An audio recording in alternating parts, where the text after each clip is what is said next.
Hello friends, welcome to Kargi classes. Date आज की 17 March 2021 और इंडियन एक्सप्रेस के इंपॉर्टेंट न्यूज़ देख लेते हैं जो इस वीडियो में हम डिस्कस करने वाले हैं। फर्स्ट न्यूज़ है 8 मिनिस्ट्रीज़ ने लिस्ट बना ली है कि कौन कौन से एसेट्स को मोनेटाइज करेंगे। दैट मीन्स जिनसे पैसा निकालेगी सरकार। इसका मतलब क्या हो गया कि सरकार अपने शेयर्स को डाउन करेगी, अपनी हिस्सेदारी को बेचेगी।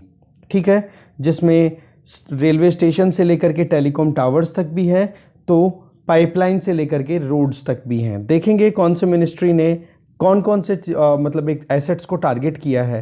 साथ में इसमें आप देखोगे ये नेशनल मोनेटाइजेशन पाइपलाइन, ये नीति आयोग जो है प्रिपेयर कर रहा है। इससे क्या होगा कि अभी जो कोविड-19 की वजह से रेवेन्यू कलेक्शन में प्रॉब्लम का सामना करना पड़ रहा है सेंट्रल गवर्नमेंट को, तो वो क्राइसिस को हैंडल किया जा सकता है। ओके, तो लगभग कोर ग्रुप से लगभग 2.5 लाख करोड़ का टारगेट है कि 2021-22 में टोटल पैसा निकाला जाएगा। कितना? लगभग 2.5 लाख करोड़ रुपए। ओके, साथ में एयरपोर्ट्स की जो स्कीम है, एयरपोर्ट्स जो हैं जो गवर्नमेंट के अंडर ऑपरेट होते हैं, एयरपोर्ट अथॉरिटी ऑफ इंडिया के अंडर, ठीक है, तो उनमें से भी गवर्नमेंट पैसा निकालने की कोशिश करेगी। और अभी 7 एयरपोर्ट्स और टारगेट रखे हैं जिनमें से अपने स्टेक्स को डाउन करेगी गवर्नमेंट। तो दोनों आर्टिकल्स को एक साथ देख लेंगे। इसके अलावा फ्रंट पेज पे इंपॉर्टेंट न्यूज़ हमारे लिए है, बोरिस जॉनसन यूके के प्राइम मिनिस्टर ब्रेग्जिट के बाद में फर्स्ट लंबी ओवरसीज विजिट के लिए आएंगे। और वो आएंगे कहाँ पे? नेक्स्ट मंथ इंडिया में, अप्रैल में आएंगे इंडिया में। ओके, ये कहीं ना कहीं अभी जो डॉक्यूमेंट रिलीज हुआ है ना यूके की जो यूके की गवर्नमेंट के द्वारा, वो इंडो पैसिफिक पे ज़्यादा फोकस्ड है। साथ में चाइना की एग्रेशन को लेकर के भी अपनी एक स्ट्रेटजी क्लियर करता हुआ दिखाई दे रहा है। तो एक ही आर्टिकल देखेंगे। इसके अलावा इस आर्टिकल को मैं यही बता देता हूँ कि कोई भी इंडियन या फिर दूसरे 19 कंट्रीज़ का कोई भी सिटीजन अगर चाइना में जाता है तो उसको चाइना बेस्ड मतलब चाइनीज़ जो कोविड-19 का वैक्सीन है वो लेना पड़ेगा पहले, फिर उसके बाद में वो जा पाएंगे। हमारे लिए थोड़ी प्रॉब्लम क्या है इंडियन सिटीजन्स के लिए कि हमारे यहाँ पर जो वैक्सीन चल रहे हैं, एक तो कोविशील्ड चल रहा है और एक कोवैक्सीन चल रहा है। दोनों के दोनों इंडिया बेस्ड है, इंडिया में इनका प्रोडक्शन होया हुआ है, चाइनीज़ नहीं है वो। तो थोड़ा सा बस वो मुद्दा है। ठीक है, एक तो ये बात यहाँ पे आई हुई है, ये डिस्कस नहीं करेंगे, बता दिया मैंने जो मैटर था। इसके अलावा आप देखोगे एलओसी पे ट्रूस मतलब शांति के लिए बातचीत हो गई एक बार चाइना और इंडिया और पाकिस्तान के बीच में कि जो 2003 का सीज फायर एग्रीमेंट है उसको स्ट्रिक्टली ऑब्जर्वेंस में लाया जाएगा। अब धीरे धीरे स्पोर्ट्स में भी एंगेजमेंट का स्कोप दिखाई दे रहा है। पाकिस्तान की तरफ से एक टीम आई है और वो फिर बाद में एंगेजमेंट करना चाह रही है, तो उसके बारे में ये आर्टिकल है। तो ज़्यादा कुछ मुद्दा काम का है नहीं, डिस्कस नहीं करेंगे। बाकी और कोई भी आर्टिकल इतना अच्छा मुझे लगा नहीं। आगे देखते हैं। फिर आगे हमारे लिए इंपॉर्टेंट न्यूज़ जो है वो है नरेगा वेजेस को लेकर के कि मेघालय में सबसे ज़्यादा जंप देखा गया है। नरेगा में जो वेजेस दिया जाता है ना, डेली वेजेस अनस्किल्ड लेबर के लिए, उसमें हाईएस्ट जंप देखा गया है, जबकि केरल और लक्षद्वीप में कोई जंप नहीं देखा गया है। तो बेसिकली इसमें तो देखो जो पूरा प्लान बताया हुआ है ना इस आर्टिकल में, वो तो है कि हाँ इस साल कोविड-19 के बाद में जैसे ही रिवर्स माइग्रेशन देखा गया, लोग जो अर्बन एरियाज़ में जॉब के लिए आए थे उनकी जॉब छूटी और वो रिटर्न पहुंच गए गाँव में। तो वहाँ पर जॉब गिवर्स की बात करें तो नरेगा बहुत इंपॉर्टेंट रोल प्ले करता हुआ दिखाई दे रहा था। तो उस केस में क्या है कि वहाँ पर वेजेस को हाईलाइट करना अपने आप में इंपॉर्टेंट हो ही जाता है, राइट। तो इसमें क्या है, मेघालय ने सबसे ज़्यादा इंक्रीमेंट रजिस्टर करा है, जबकि दूसरे जो स्टेट्स हैं उनमें इतना ज़्यादा है नहीं। तो इस आर्टिकल से आपको एक तो क्या करना है, नरेगा के बारे में इसका स्टैटिक पोर्शन रीड आउट करना है गूगल करके, ठीक है, और उसके थोड़े बहुत नोट्स बना लेना और कंटेंट थोड़ा सा अपडेट हो जाएगा इस वाले आर्टिकल से। एक तो ये आर्टिकल देखेंगे इस पेज पे। आगे हम 2 से 3 बार न्यूज़ को डिस्कस कर चुके हैं और इसको एक्सप्लेन पेज पे भी डिस्कस कर चुके हैं इस मुद्दे को, ओवरसीज सिटीजन्स ऑफ इंडिया, ठीक है। क्योंकि अब अगर कोई भी एक्टिविटीज़ परफॉर्म करना चाह रहा है, जो कि अभी recently ministry of home affairs के द्वारा जो नोटिफिकेशन रिलीज किया गया ना, उसमें कुछ ऐसी एक्टिविटीज़ है जिनको रिस्ट्रिक्ट किया गया है, उनके लिए कोई भी कॉम्पिटेंट अथॉरिटी या फिर FRRO that means foreigners regional registration office, उनसे अप्रूवल लेना पड़ेगा, तब जा कर के वो कुछ रेस्ट्रिक्टिव एक्टिविटीज़ को कंडक्ट कर पाएंगे। वो रेस्ट्रिक्टिव एक्टिविटीज़ क्या है, कोई भी रिसर्च का काम करना चाहता है यहाँ इंडिया में, कोई भी मिशनरी मतलब धर्म संबंधी कोई भी स्पीच देना है, अपने धर्म को बढ़ाना चाहता है, उससे संबंधित, कोई भी मतलब माउंटेनियरिंग, दैट मीन्स कोई ट्रैकिंग करना चाहता है पहाड़ों पे चढ़ाई उससे, या जर्नलिस्ट से रिलेटेड कोई भी काम करना चाह रहा है पत्रकारिता से संबंधित, ठीक है, तो उनको यहाँ पर परमिशन लेनी पड़ेगी FRRO या फिर कोई भी कॉम्पिटेंट अथॉरिटी से, या फिर फॉरेन डिप्लोमेटिक मिशंस के अंडर में कोई ट्रेनिंग लेना चाहते हैं, यहाँ पर कोई वर्क करना चाहते हैं, तो ये अप्रूवल लेना पड़ेगा, ठीक है। तो ये मुद्दा हम ऑलरेडी बहुत बार डिस्कस कर चुके हैं, तो यहाँ पर हम डिस्कस नहीं करेंगे, आगे चलते हैं। नेक्स्ट न्यूज़ हम डिस्कस करेंगे कि जो 102nd कॉन्स्टिट्यूशनल अमेंडमेंट एक्ट आया था, जिसमें सोशल एजुकेशनली बैकवर्ड क्लासेस का जो कैटेगराइजेशन है रिजर्वेशन के लिए, उसमें 102वां जो कॉन्स्टिट्यूशनल अमेंडमेंट एक्ट था ना, इसमें ये प्रोविज़न किया गया था कि केवल प्रेसिडेंट हैं वो स्टेट्स के गवर्नर से कंसल्ट करके और फिर बाद में जो भी लिस्ट होगी सोशियो इकोनॉमिकली बैकवर्ड क्लासेस की, उस लिस्ट को अपडेट करेंगे। साथ में पार्लियामेंट है वो इंक्लूड और एक्सक्लूड भी कर सकती है। कहने का मतलब सारी की सारी पावर्स जो है सोशियो एजुकेशनली बैकवर्ड क्लासेस को रिजर्वेशन का प्रोविज़न देने के लिए, तो वो सेंटर को दिया हुआ है, यूनियन गवर्नमेंट को दिया हुआ है, राइट। तो इसी चीज़ के ऊपर अभी क्या महाराष्ट्र में जो कोटा के लिए ये जो मराठा कम्युनिटी को रिजर्वेशन देने की बात आ रही है ना, उसको लेकर के डिस्कशन चल रहे हैं, सुप्रीम कोर्ट में रिव्यू पिटिशन चल रही है, ठीक है। तो उसी कड़ी में एक बार फिर से हम इस मुद्दे को डिस्कस करेंगे यहाँ पर, ओके। जो मेन चीज़ थी वो तो हमने देख ली, फिर से एक बार रिवाइज हो जाएगा, आगे चलते हैं। नेक्स्ट जो न्यूज़ हम डिस्कस करेंगे वो होगी एक्सप्लेन पेज से, एंटी डिफेक्शन लॉ या हमारे कॉन्स्टिट्यूशन की जो शेड्यूल 10 है उसके बारे में हम डिस्कशन करेंगे। क्या है पूरा मुद्दा भी जान लेंगे, और साथ में क्या है उसमें प्रोविजंस दिए हुए हैं। अच्छा आर्टिकल है, आगे चलते हैं।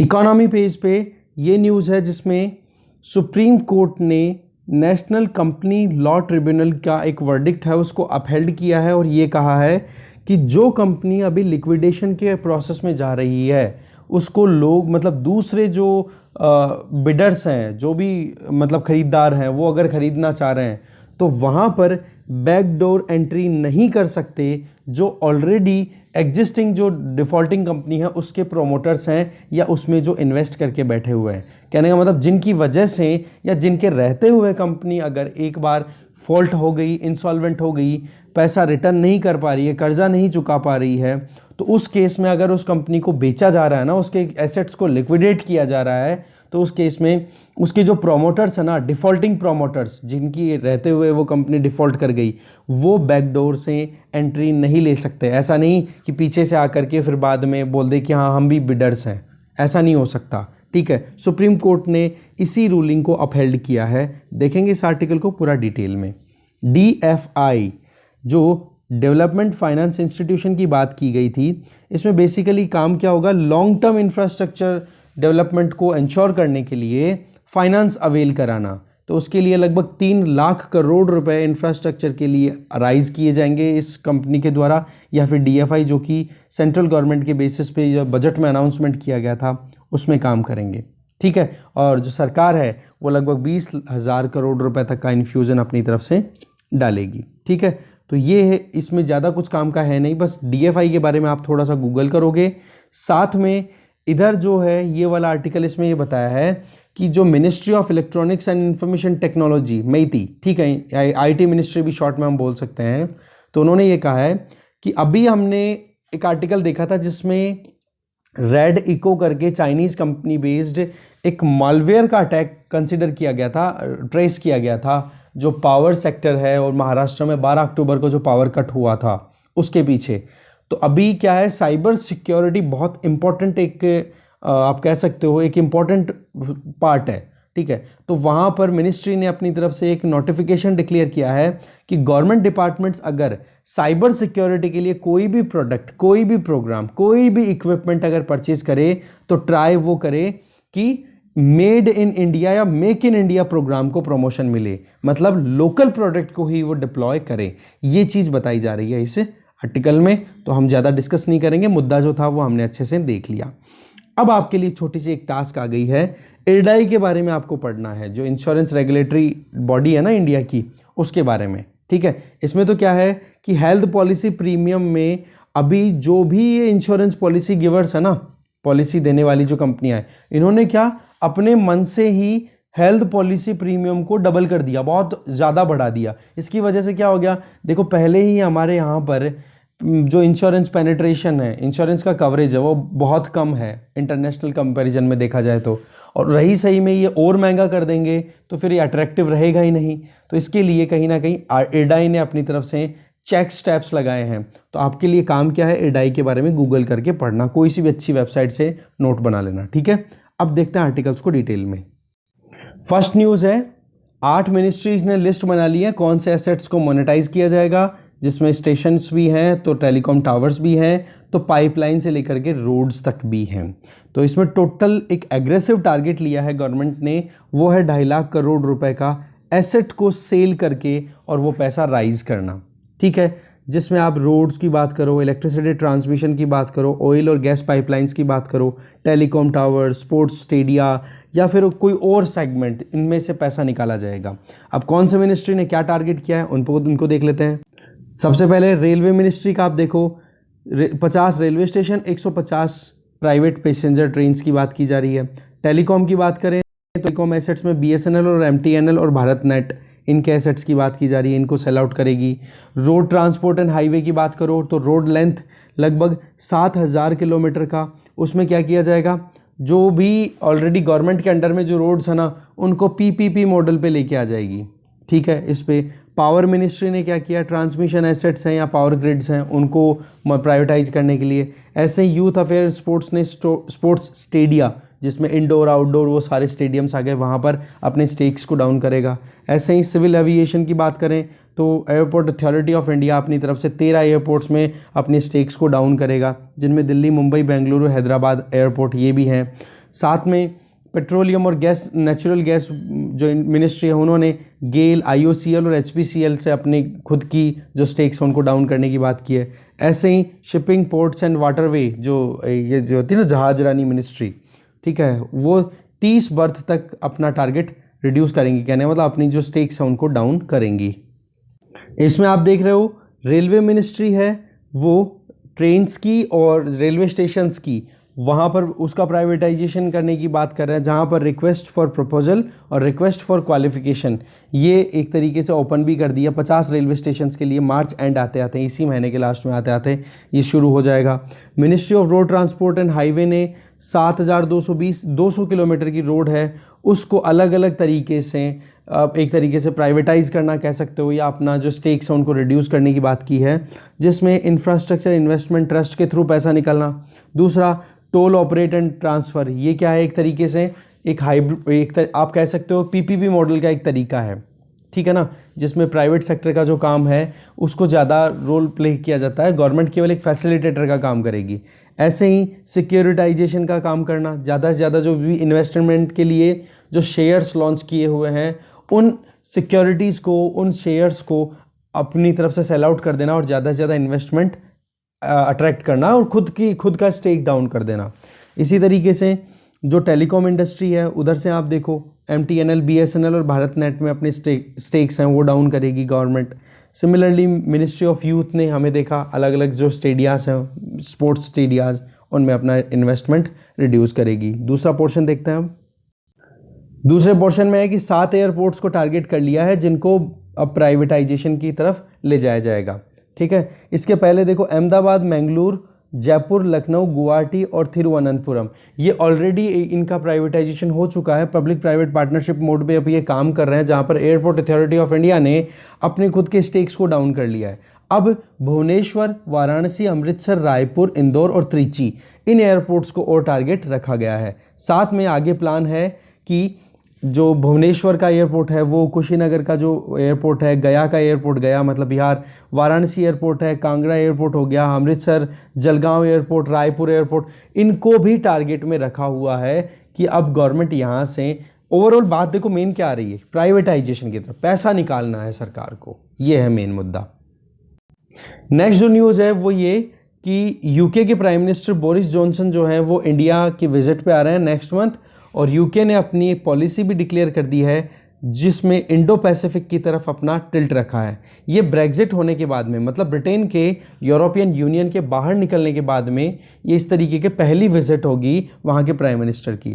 देखो आने वाले तो थे ये रिपब्लिक डे को ही हमारे यहाँ पर 26 जनवरी को, बट कोविड-19 के चलते इन्होंने मना कर दिया था। फिर ये कहा था कि G7 समिट होगी ना जून में, उसको होस्ट यूके ही कर रहा अब की बार, तो बोलो उससे पहले ही मैं इंडिया की एक विज़िट कर लूँगा, और उसी लाइन में ये विज़िट करने के लिए इंडिया आ रहा है। साथ में इन्होंने हमारे प्राइम मिनिस्टर नरेंद्र मोदी जी को G7 समिट के लिए इनवाइट भी किया है। और अभी ये जो डॉक्यूमेंट रिलीज हुआ ना गवर्नमेंट ऑफ यूके के द्वारा, उसमें इंडो पैसिफिक रीजन को बहुत ही इंपॉर्टेंट कंसिडरेशन मिला है, और साथ में ये कहा है कि जियो पॉलिटिक्स में बहुत इंपॉर्टेंट सेंटर के तौर पे आज देखा जा रहा है इंडो पैसिफिक रीजन को। और साउथ एशियन ये जो साउथ ईस्ट एशियन एसोसिएशन ना आसियान, उसको भी मेन कोर में रखा है। ये लगभग 114 पेजेस का डॉक्यूमेंट है, ये हमारे बिल्कुल काम का नहीं है। साथ में आने वाले 10 साल का ये विजन डॉक्यूमेंट कंसिडर किया जा रहा है 2030 के लिए, मतलब एक दशक आने वाले में ये एंगेजमेंट दिखाएंगे। साथ में चाइना, इंडिया और जापान, ये 3 की प्लेयर्स कंसिडर किए गए हैं एशिया की अगर बात करें। साथ में south Korea, Vietnam, Indonesia, Malaysia, Thailand, Singapore और फिलीपींस, इन पर भी ध्यान दिया गया है। चाइना पर इंटीग्रेटेड मैनर में ध्यान रखा जाएगा, क्योंकि चाइना जो अब ग्लोबल अगर जियो पॉलिटिक्स की बात करें तो चाइना का जो असर्शन है, चाइना की जो इम्पैक्ट है वो ग्रो कर रही है लगातार, तो उसमें चाइना पर भी ध्यान ज़्यादा दिया गया है इस डॉक्यूमेंट में। साथ में इंडिया और यूके की जो रिलेशनशिप है उस पर भी अच्छा खासा फोकस किया गया है, जिसमें यूके और इंडिया का रिलेशन ऑलरेडी स्ट्रॉन्ग है ये बताया गया है। साथ में ट्रांसफॉर्मेशन भी लगातार हो रहा है दोनों कंट्रीज़ के बीच में, जहाँ जहाँ पर भी शेयर्ड इंटरेस्ट में दोनों सामने खड़े हैं, जैसे क्लाइमेट चेंज का मुद्दा आ गया, टेररिज्म का मुद्दा आ गया, और या फिर चाइना का एग्रेशन भी देखें, डेमोक्रेसीज़ के मुद्दों की बात भी करें तो, क्योंकि आप देखोगे कोविड-19 जब आउटब्रेक हुआ था ना, तो सबसे ज़्यादा मुश्किलों का सामना करना ही इनको ही पड़ा था, फ्रांस को, चाइना, यूके को, जर्मनी को, क्योंकि पीपीई किट इनके यहाँ पे प्रोड्यूस ही नहीं हो रहे थे। तब जाकर के फिर बाद में आंखें खोली कि भाई चाइना तो कुछ भी कर सकता है गड़बड़, और उसका कहीं ना कहीं खामियाजा ऑस्ट्रेलिया ने भुगता भी। ठीक है, तो वही चीज़ यहाँ पर एक लर्निंग का काम कर रही है। साथ में यूके में लगभग 1.5 मिलियन जो नेशनल्स हैं, मतलब वहाँ के सिटीजन्स हैं, बोलो उनका ओरिजिन इंडिया से है, तो हम वैसे बहुत ज़्यादा टाइटली कनेक्टेड हैं। रही सही में इंडिया और यूके के बीच का जो ट्रेड है वो 2007 के कंपैरिजन में आज 2019 तक अगर कंपेयर करें तो डबल हो चुका है। तो इस तरीके, और दूसरा यूके जो है वो इंडिया का सेकंड बिगेस्ट रिसर्च पार्टनर है, रिसर्च एंड डेवलपमेंट में सेकंड बिगेस्ट पार्टनर है, ये भी एक अच्छी बात है, ये डॉक्यूमेंट में एक्नॉलेज किया गया है। साथ में एक इन्वेस्टमेंट को एनर्जाइज करना, ट्रेड को और ज़्यादा इनकरेज करना, साइंस एंड टेक्नोलॉजी में कॉपरेट करना, ओके, इसमें भी दोनों कंट्री साथ में काम करेंगे। और इंडियन ओशियन रीजन को बहुत ही इंपॉर्टेंटली कंसिडर किया जा रहा है यूके के द्वारा अपने डॉक्यूमेंट के बेसिस पे, और जो हमारा जो मिनिस्ट्रियल डिफेंस डायलॉग है वो भी कंटिन्यू चलता जा रहा है। ठीक है ना, क्लाइमेट चेंज का मुद्दा हम ऑलरेडी बात कर ही चुके हैं, बस यही चीज़ें हैं। और ऑक्सफोर्ड एस्ट्राजेनेका, ये अपने आप में एक अलग ही आउटस्टैंडिंग एग्जाम्पल है। ओके, ऑक्सफोर्ड यूनिवर्सिटी कहाँ, यूके में, और एस्ट्राजेनेका की वहाँ की, और साथ में प्रोडक्शन कौन कर रहा है एस्ट्राजेनेका कोविशील्ड का, सेरम इंस्टीट्यूट ऑफ इंडिया। तो इस तरीके से ये कोलैबोरेशन भी आप देखो कोविड-19 के टाइम पे भी। ठीक है, आगे चलते हैं। अब हम बात करेंगे नरेगा के जो लेटेस्ट अपडेट्स हैं उनमें। देखो मेघालय में सबसे ज़्यादा जंप देखा गया है नरेगा में जो वेजेस दिए जाते हैं, और केरला और लक्षद्वीप में कोई जंप नहीं देखा गया। तो basically ministry of rural development, इसके अंडर में ये स्कीम इम्प्लीमेंट होती है। एक तो ये हमारे लिए काम की चीज़ है। दूसरा, इसमें अब देखो सीधा हम टू द पॉइंट बात करें तो ज़्यादा ठीक रहेगा। यहाँ पे देखो Mahatma Gandhi national rural employment guarantee act 2005, ठीक है, इसमें सेंट्रल गवर्नमेंट जो है ना वो अपनी तरफ से स्टेट वाइज वेजेस रेट को फिक्स करती है, क्योंकि अलग अलग स्टेट में जो प्राइसेस हैं कमोडिटीज़ के या फिर जो भी खरीदारी महंगाई है वो वेरी तो करती है ही ना, तो बोलो उसके हिसाब से ही स्टेट वाइज वेजेस रेट को फिक्स कर दिया जाता है। और वो फिक्सिंग किस बेसिस पे होती है, consumer price index agriculture labour, उसके बेसिस पे। ये एक इंपॉर्टेंट फैक्ट है कि नरेगा में जो भी वेजेस हैं वो किसके बेसिस पे फाइनलाइज होते हैं। तो ये दो चीज़ें इंपॉर्टेंट थी। अब आपको क्या करना है, एक ये चीज़ भी आपको पता होनी चाहिए कि नरेगा में क्या होता है, एमजी नरेगा में, कि जो लोग अनस्किल्ड हैं, जिनके पास में स्किल नहीं है और वो जॉब लेना चाहते हैं, तो ये एम्प्लॉयमेंट गारंटी स्कीम है कि 100 दिन का रोजगार तो एक साल में आपको मिलेगा ही, और साथ में अगर 100 दिन का रोजगार नहीं मिल पा रहा है तो आपको अनएम्प्लॉयमेंट जो एक कॉम्पनसेशन है वो भी दिया जाएगा। ठीक है, अब उसमें एजुकेशन चाहे आपकी कुछ भी हो, कोई मैटर नहीं करता है, आप रिजर्व्ड कैटेगरी से हो या नॉन अनरिजर्व्ड कैटेगरी से हो, वो भी मैटर नहीं करता है। ठीक है, ये सारी चीज़ें। अब क्या स्टेट स्पेसिफिक डिटेल्स हैं, ये न तो आपको याद रहेगी न हमें याद करनी है। ठीक है, आगे चलते हैं। अब हम आ गए हैं सीधा 102nd कॉन्स्टिट्यूशनल अमेंडमेंट एक्ट जो लाया गया था गवर्नमेंट के द्वारा, पार्लियामेंट ने जो पास किया, जिसमें ये है कि अब प्रेसिडेंट ही है ना वो लिस्ट बना सकते हैं सोशियो एजुकेशनली बैकवर्ड क्लासेस की। ये बात सुप्रीम कोर्ट में अभी अब एक पिटिशन लगाई हुई है ना मराठास को रिजर्वेशन देने की बात पे, उसमें ये बातचीत हो रही है अभी। ठीक है, तो अभी एक तो हमारे यहाँ पर आर्टिकल 15 क्लॉज 4, उसमें कॉन्स्टिट्यूशन, हमारे कॉन्स्टिट्यूशन का आर्टिकल 15, ठीक है, एक तरह राइट अगेंस्ट डिस्क्रिमिनेशन, उसमें जो क्लॉज 4 है उसके बेसिस पे, तो बोला सोशियो एजुकेशनली बैकवर्ड क्लासेस जो है ना, उनको ये जो नोटिफाई किया जाएगा कि कौन सी कम्युनिटी इस SEBC कम्युनिटी में डाला जाएगा, कैटेगरी में डाला जाएगा, तो ये प्रेसिडेंट ही कर सकते हैं आर्टिकल 342A के अंडर में, जो कि 102वें अमेंडमेंट एक्ट के बेसिस पे एंट्री दे दी गई थी इस आर्टिकल को। ठीक है, 102वां जो अमेंडमेंट आया था ना, उसके बेसिस पे आर्टिकल 342A इंसर्ट कर दिया, और उसमें क्या कहा कि अगर सोशियो एजुकेशनली बैकवर्ड क्लास की कैटेगरी में किसी भी कम्युनिटी या किसी भी कास्ट को अगर डालना है या किसी भी सेक्शन ऑफ सोसाइटी को डालना है, तो उसके लिए प्रेसिडेंट का अप्रूवल लेना ज़रूरी है। और यही चीज़ कहीं ना कहीं अभी बोली जा रही है कि महाराष्ट्र गवर्नमेंट ने है ना, ये जो मराठास को कम्युनिटी को जो रिजर्वेशन देने की बात की है, वो इस प्रोविज़न को फॉलो करता हुआ नहीं दिखाई दे रहा है, क्योंकि महाराष्ट्र गवर्नमेंट ने एक कमेटी इस्टेब्लिश कर दी जिसका नाम था MG गायकवाड़ कमीशन, और उन्होंने मराठा कम्युनिटी के लिए रिजर्वेशन की बात कर दी, और मराठा जो महाराष्ट्र सरकार है उन्होंने अपने हिसाब से अप्रूवल दे दिया। तो आप एक चीज़ बताओ, आर्टिकल ये जो 102वां अमेंडमेंट है, इसके बेसिस पे तो प्रेसिडेंट की अप्रूवल की ज़रूरत तो थी ना, बट इस अप्रूवल को नहीं लिया गया, तो एक तरीके से अनकॉन्स्टिट्यूशनल वे में ये रिजर्वेशन प्रोविज़न किए गए हैं। साथ में आप देखोगे प्रेसिडेंट जब भी ये सोशियो एजुकेशनली बैकवर्ड क्लासेस की लिस्ट तैयार करेंगे, तो उस पर्टिकुलर स्टेट या यूनियन टेरिटरी का जो भी करता धरता है, जो भी सरकार है वहाँ की, जैसे कि स्टेट में गवर्नर हो जाएंगे, या यूटी की बात करो तो वहाँ के जो एडमिनिस्ट्रेटर होते हैं वो, तो बोलो उनसे कंसल्ट किया जाएगा, तब जाकर के सोशियो एजुकेशनली बैकवर्ड क्लासेस की जो लिस्ट होगी ना, वो फाइनलाइज की जाएगी। ठीक है, तो अभी फिलहाल तो देखो ये जो डेवलपमेंट है यहाँ तक पहुँची है, बाकी देखते हैं।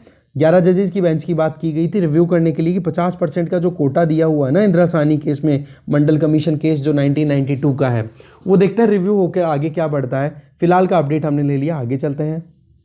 नेक्स्ट जो न्यूज़ है वो है एंटी डिफेक्शन लॉ से रिलेटेड। देखो फिलहाल जो ये आपके सामने फोटो जिनकी है, स्वपन दास गुप्ता, इन्होंने राज्यसभा की सीट से रिज़ाइन कर दिया। इसकी वजह क्या है, क्योंकि ये एक नॉमिनेटेड मेंबर थे, ठीक है, और नॉमिनेटेड मेंबर थे, और इन्होंने 6 महीने के अंदर अंदर, जब इनकी मेंबरशिप शुरू हुई थी ना राज्यसभा की, उसके 6 महीने के अंदर अंदर इन्होंने किसी भी पार्टी की मेंबरशिप उस टाइम पे गेन की नहीं, और अब इन्होंने अपना पर्चा भरा है इलेक्शन के लिए, इन्होंने अपना नॉमिनेशन दिया है वेस्ट बंगाल में तृणमूल कांग्रेस की तरफ से। तो इस वजह से क्या हो गया, इनका पार्टी से एसोसिएशन हुआ कि नहीं, और वो भी अब क्या हुआ, कब, जब इनका टेन्योर खत्म होने में सिर्फ 1 साल बाकी है, राज्यसभा की मेंबरशिप खत्म होने में सिर्फ 1 साल बाकी है। तो इसके चलते क्या हो गया, इनको अपनी पोस्ट से, जो राज्यसभा में जो इनकी मेंबरशिप है उससे इनको रिज़ाइन करना पड़ गया। तो बेसिकली ये प्रोविज़न है ना, ये हमारे कॉन्स्टिट्यूशन की शेड्यूल 10, जिसको एंटी डिफेक्शन लॉ भी बोलते हैं, उसमें ये डाला गया है। तो सबसे पहले नॉमिनेटेड मेंबर्स की बात करें। देखो राज्यसभा में हमें पता है कि 12 मेंबर्स को नॉमिनेट किया जाता है हमारे प्रेसिडेंट के द्वारा। किस बेसिस पे, literature, science, arts, social services, इनके बेसिस पे। क्योंकि होता क्या है कि कुछ एक्सपर्ट्स ऐसे होते हैं जो कि पॉपुलर नहीं होते, जिनको वोट नहीं मिल पाते, तो वो लोग अगर एक तरीके से हमारी जो सुप्रीम पार्लियामेंट है, या सुप्रीम जो आप कह सकते हो पंचायत है, वहाँ पे नहीं पहुँचेंगे, तो उनकी एक्सपर्टाइज का हमारे देश को फ़ायदा क्या हुआ। उस फायदे को पहुंचाने के लिए ये प्रोविज़न किया था हमारी कॉन्स्टिट्यूएंट असेंबली में, और उसमें सबसे इंपॉर्टेंट जो नाम आता है कॉन्स्टिट्यूएंट असेंबली के मेंबर का नाम, वो है एन गोपाल स्वामी अयंगर, उन्होंने ये कहा कि राज्यसभा में अगर नॉमिनेशन हो जाता है ना इन फील्ड्स के बेसिस पे, तो इससे क्या होगा कि इनकी एक्सपर्टाइज को काम में लिया जा सकता है, क्योंकि इनके पास में पॉलिटिकल माइलेज इतनी ज़्यादा होती नहीं है, वोट ये लेकर के जीत नहीं सकते हैं, तो एक्सपर्टाइज जो है, इंटेलेक्ट्स हैं, उनके नॉलेज को भी तो हमारे देश को फ़ायदा मिलना चाहिए ना, इसीलिए ये नॉमिनेशन की प्रोविज़न होती है 12 मेंबर्स की। ठीक है। एंटी डिफेक्शन लॉ 1985 में हमारे कॉन्स्टिट्यूशन में 10th शेड्यूल जो है वो डाल दिया गया, और उसको हम बोलते हैं पॉपुलरली एंटी डिफेक्शन लॉ, जो आपने हम लक्ष्मीकांत में पढ़ लिया होगा, नहीं पढ़ा है तो अभी आप पढ़ो, ठीक है, या फिर आप गूगल करो इसके बारे में। वैसे तो अभी पूरा डिटेल हो जाएगा, पर थोड़ा सा और पढ़ोगे तो कुछ केसेस के बारे में और समझ में आएगा, अच्छे से समझ पाओगे। बाकी फिलहाल तो हम डिटेल देखते हैं यहाँ पे। देखो हो क्या रहा था कि 1967 में क्या गया था, इंदिरा गांधी की सरकार आ गई थी, क्योंकि 1966 में लाल बहादुर शास्त्री जी एक्सपायर हो गए थे, उसके पहले पंडित जवाहरलाल नेहरू जी की डेथ हो गई थी। तो इसकी वजह से क्या प्रॉब्लम आ गई थी कि कांग्रेस जो है वो धीरे धीरे डिक्लाइन करने लग गई थी। अब वहाँ पे प्रॉब्लम शुरू होने लग गई थी स्टेट्स में, क्या कि एक बंदा जो कोई पार्टी है, मान लो XYZ, उसकी सीट के उससे टिकट लेता है, इलेक्शन जीतता है और मेंबर बन के पहुंच जाता है विधानसभा में, बट पता पड़ता है कि सरकार उसकी पार्टी की नहीं बन रही है, तो वो अपनी पार्टी को छोड़ करके दूसरी पार्टी ज्वाइन कर लेता है। तो ये डिफेक्शन होना शुरू हो गया, मतलब दल अदला बदली करनी शुरू कर दी। तो आप एक चीज़ बताओ, ये तो एक तरीके से मॉरली कितनी गलत बात हो गई ना, कि आप इलेक्शन तो किसी पार्टी के नाम से जीत के आ रहे हो, और फिर बाद में आप दूसरी पार्टी ज्वाइन कर रहे हो जीतने के बाद में, कि हाँ मेरी पार्टी सरकार नहीं बना रही है तो मैं दूसरी को ज्वाइन कर लूँ। तो ऐसे चलते 1985 में कॉन्स्टिट्यूशन को अमेंडमेंट में लाया गया, अमेंड किया गया, और जो MPs हैं, MLAs हैं, जो डिफेक्ट करते हैं, एक पार्टी से दूसरी पार्टी में चले जाते हैं, उनके ऊपर लगाम लगाने की कोशिश की गई। अब ये जो 10th शेड्यूल है, इसमें 3 टाइप के सिनेरियोज को कंसिडर हम अभी कर सकते हैं। देखो पार्टी को स्विच करने के पहला तो केस क्या होता है कि कोई भी इलेक्टेड मेंबर है वो किसी एक पॉलिटिकल पार्टी की सीट पर जीत करके आए और अपनी पार्टी की जो मेंबरशिप है उसको वॉलंटरीली छोड़ दे कि हाँ भाई मुझे इस पार्टी से अब कोई लेना देना नहीं है जिससे मैं जीत करके आया हूँ। तो उस केस में उनकी मेंबरशिप जो है जिस हाउस में भी है, चाहे वो MLA है MP है, वो मेंबरशिप वहीं पर ख़त्म हो जाएगी। दूसरा प्रोविज़न क्या है कि मान लो कोई MP है या फिर कोई भी MLA है जो कि इंडिपेंडेंट कैंडिडेट था, ठीक है। इंडिपेंडेंट कैंडिडेट का मतलब क्या हो गया कि निर्दलीय एक तरीके से, जिसका कोई पार्टी से कोई लेना देना नहीं है, बस इलेक्शन जीत के आ गया, और वो फिर बाद में इलेक्शन के बाद में किसी पॉलिटिकल पार्टी को ज्वाइन कर ले तो उसकी मेंबरशिप खत्म हो जाती है। इसके अलावा तीसरा केस क्या हो जाता है कि कोई भी बंदा अगर नॉमिनेट होकर के आ रहा है, जैसे हमने देखा art, science, literature, social services, इनमें जब प्रेसिडेंट ऑफ इंडिया उनको नॉमिनेट करते हैं तो उन नॉमिनेशन के बाद में अगर वो 6 महीने के अंदर अंदर, जिस दिन उनका नॉमिनेशन होता है उसके 6 महीने के अंदर अंदर वो किसी भी पॉलिटिकल पार्टी को ज्वाइन कर लेते हैं, तब तो देखो उनकी मेंबरशिप कंटिन्यू बनी रहती है। और 6 महीने के बाद में अगर वो किसी पॉलिटिकल पार्टी को ज्वाइन करते हैं ना, तो फिर उसके बाद में उनकी मेंबरशिप खत्म हो जाएगी। और यही केस है दास गुप्ता जी के साथ में जो हम ऑलरेडी देख चुके हैं। अच्छा, एक चीज़ और मैं बताना भूल गया कि मान लो कोई पॉलिटिकल पार्टी XYZ की सीट पर जीत करके आया है और यहाँ पर XYZ पार्टी ने अपनी तरफ से अपने पूरे मेंबर्स को ये कहा है कि भाई ये एक बिल आने वाला है और इसमें हमें फेवर करना है या अगेंस्ट में जाना है, अपनी तरफ से एक डिक्री दे दी, ऑर्डर दे दिया कि भाई आपको ये चीज़ करनी है। अब वो जो मेंबर है ना, कोई भी एक मेंबर उस XYZ पॉलिटिकल पार्टी से बिलोंग करने वाला, MP हो या फिर MLA हो, वो उस डिक्री या उस ऑर्डर को फॉलो ना करके उस पार्टी के अगेंस्ट में जाकर के वोट दे देता है, तो भी मेंबरशिप खत्म हो जाती है। ये है सारा का सारा डिफेक्शन का पूरा मुद्दा। तो ठीक है, आपको समझ में आ गया होगा। तो 1985 का जो लॉ था ना, उसका स्टेटमेंट और ऑब्जेक्टिव क्या था कि पॉलिटिकल डिफेक्शन का जो इविल है ना, ये जो पूरा एक राक्षस है एक तरीके का, जिसमें आप जीत करके किसी पार्टी के नाम पर आ रहे हो, पार्टी में फिर बाद में सरकार किसी और की बन रही है तो आप उधर चले जाते हो अपनी खुद की फ़ायदे के लिए। तो ये अपने आप में एक नेशनल कंसर्न था और इसी को ध्यान में रखते हुए हमारी डेमोक्रेसी के जो प्रिंसिपल्स हैं उनको अपहेल्ड करने के लिए ये प्रोविज़न लाया गया था 1985 में। ओके, तो डिस्कशन में ये मतलब इस आर्टिकल में इतना ही कंटेंट था। बाकी ये जो एनसर्कल किया है इसको एक बार आप रीड आउट कर लो। नेक्स्ट आर्टिकल पे चलते हैं। नेक्स्ट न्यूज़ है no backdoor pact for defaulting promoters. Supreme court की रूलिंग का इसका मतलब क्या है?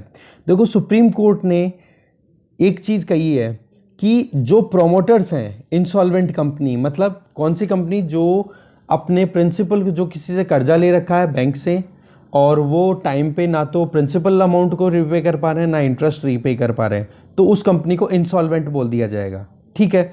और उस कंपनी के जो प्रोमोटर्स हैं, जो उस कंपनी में मेन जो लीडर्स हैं, वो क्या हो जाएंगे? Default promoters.